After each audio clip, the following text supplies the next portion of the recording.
जो मैंडेट मिला था वो भारतीय जनता पार्टी को मिला था, और जो कश्मीर में मैंडेट मिला था वो पीपल डेमोक्रेटिक पार्टी को मिला था। तब हमने कॉमन मिनिमम प्रोग्राम बना के एजेंडा ऑफ अलायंस बनाया था। तो उसमें खास करके कुछ ऐसे जो डेवलपमेंट के मुद्दों को लेकर के तो हम काम करते रहे, लेकिन कुछ 1-1.5 महीने से कुछ ऐसे काम हो रहे थे कि जिसके कारण से कि एक अल हदीस संस्था है उसको 50 कनाल जगह देकर के वो मिलिटेंट आउटफिट्स है उसकी तरफ, और दूसरे कुछ ऐसे फैसले जो मीटिंग्स में नहीं किए गए, उसके बाद जो मिनट्स निकालना, उनके लिए कुछ खास जाति के व्यक्तियों को किसी जंगल की ज़मीन पर बसाना, उनके लिए अलग तरह से वो, और तीसरा पत्थरबाजों के प्रति एक नरम रवैया और ढुलमुल नीति अपनाना। इस प्रकार की कुछ 2-4 बातें थी जिसके कारण से हम चाहते थे कि कश्मीर में जो हालात बन रहे हैं वो ठीक प्रकार से रहें। वही कारण रहा कि केंद्रीय नेतृत्व के साथ बैठ करके कुछ चर्चा हुई, उसके बाद हमने अलग होना ही ठीक समझा। सबने कहा कि गृह मंत्रालय जो है उनके पास था, गृह मंत्रालय के चलते बहुत सारी चीजें वो अपने तरीके से करते थे, गृह मंत्रालय उनके तरफ पास था और काफी चीजें वो उनकी तरफ से करते थे। आपसे सलाह मशवरा नहीं करते, आपने स्पीच के दौरान कहा तो क्या वो चीजें? मैंने बिल्कुल सही कहा। कुछ चीजें पीछे एक ऑल पार्टी मीटिंग होती है, वहाँ पर सभी ने अपनी सलाह रखी, लेकिन बाहर जाकर के ये कहना कि इस प्रकार की जो प्रेस के सामने आकर के गलत बयानबाजी करना, उसके लिए मैंने उनको एहसास भी कराया था। उसके बाद भी कुछ ऐसे लोगों को ट्रांसफर करना, वो मानना नहीं कि लोगों को कहाँ लगाना है। खास करके भारतीय जनता पार्टी राष्ट्रवाद की विचारधारा को लेकर के हमेशा जम्मू कश्मीर में काम करती रही है, लेकिन उनका अलगाववादियों के प्रति और दूसरी जो बातें थी कुछ नरम रवैया रहा, उसके कारण से भी चीज़ें। गुलाम नबी आज़ाद ने जिस तरीके के बयान दिए हैं उसको कैसे देखते हैं, खासकर कश्मीर? मुझे लगता है कि उनके अंदर की जो सोच है वो निकल करके सामने आई है, चाहे वो सैफुद्दीन सोज हो, चाहे गुलाम नबी आज़ाद हो। उन्होंने वो आर्मी का समर्थन नहीं करते हैं, वो कहते हैं कि आर्मी वाले कम मरते हैं और सिविलियन ज़्यादा मरते हैं। इस प्रकार की जो सोच जो विपक्षी पार्टी का बड़ा नेता है वो इस प्रकार की बातें करेगा, तो मुझे लगता है कि उनकी सोच सामने आती है कि आपके सामने। नहीं, एक शिवसेना एक बात कह रही है महाराष्ट्र में, जो आपकी केंद्र में भी और राज्य में भी आ रही है, वो ये बात कहती है कि 2019 में लोगों को जवाब ना देना पड़े। कश्मीर में जिस तरह से अनहोली अलायंस रहा था, एंटी नेशनल अलायंस रहा था, उसका जवाब लोगों को ना देना पड़े, इसलिए आप सरकार से वो पहले मैंने आपको जवाब दिया कि 2015 में जो सरकार बनी थी उन विषयों को लेकर, और इस दौरान जितनी बार प्रधानमंत्री ने, गृह मंत्रालय ने अपना वहाँ पर दौरा किया, 11 बार 3 साल में प्रधानमंत्री जाते हैं, और विशेष करके विकास के कार्यों को देखते हुए 80,000 करोड़ का एक पैकेज दिया गया, और उसके बाद बॉर्डर रिपेयर के लिए काम किया गया, पीओ के जो रिफ्यूजीज हैं उनके लिए काम किया गया। इस तरह के बहुत से ऐसे विषय जिन पर कि बहुत डेवलपमेंट के मुद्दों को लेकर के चले, तो हमारा फोकस डेवलपमेंट पर था, न कि दूसरी चीज़। लेकिन 2019 में जवाब देना पड़ता लोगों को।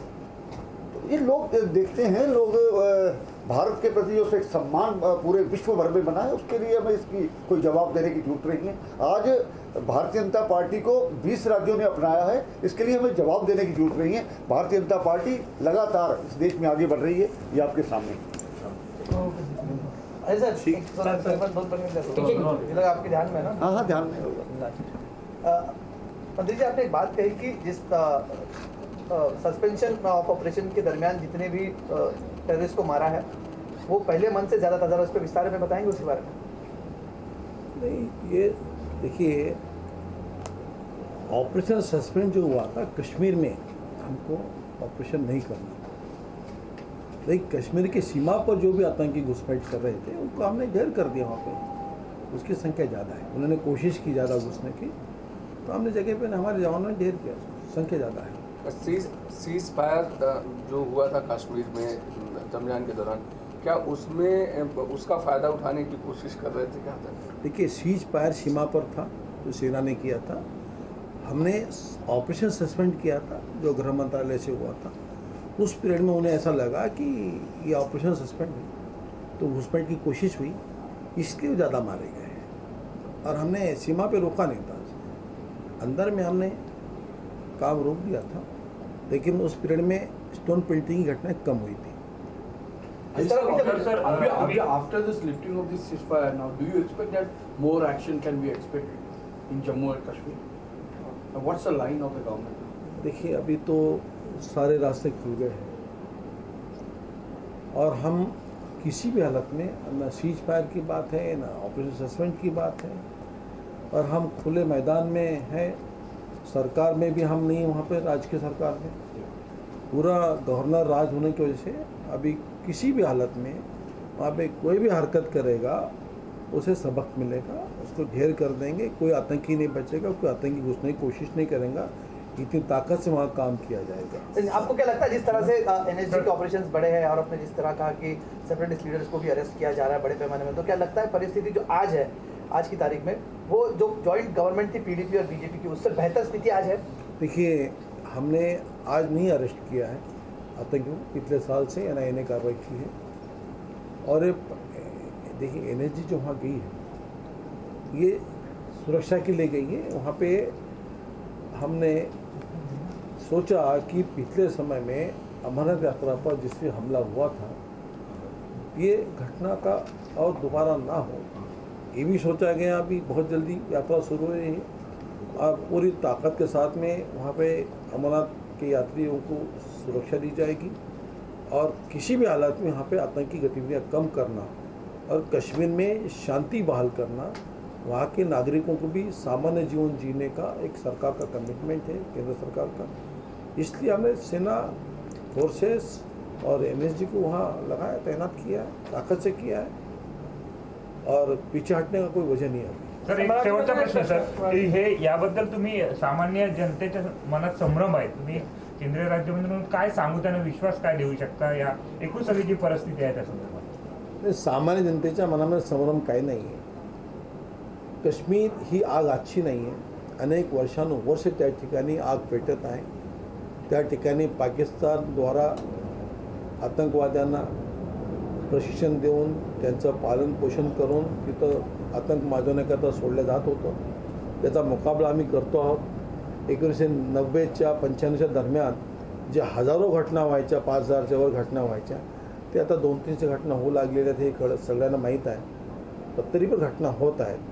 हे संपूर्ण नष्ट होण्याकरता, संपवण्याकरता ऑल आउटचा जो विषय आमचा आहे, आम्ही आता ऑल आउटच्या मागे लागून आहोत। हे जनतेला आम्ही संदेश देतो की प्रधानमंत्री मोदीजींनी तुमचं कमिटमेंट केलेलं देशाच्या नागरिकांशी की देशाची रक्षा आणि सीमेची सुरक्षा, जनतेला सुरक्षा देणं हे आमचं प्रथम प्राधान्य आहे।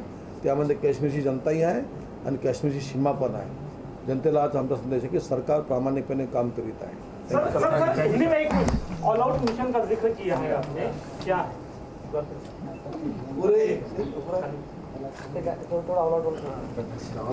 देखो, ये आतंकियों को हम ऑल आउट करना चाहते हैं, ये शब्द प्रयोग किया गया है।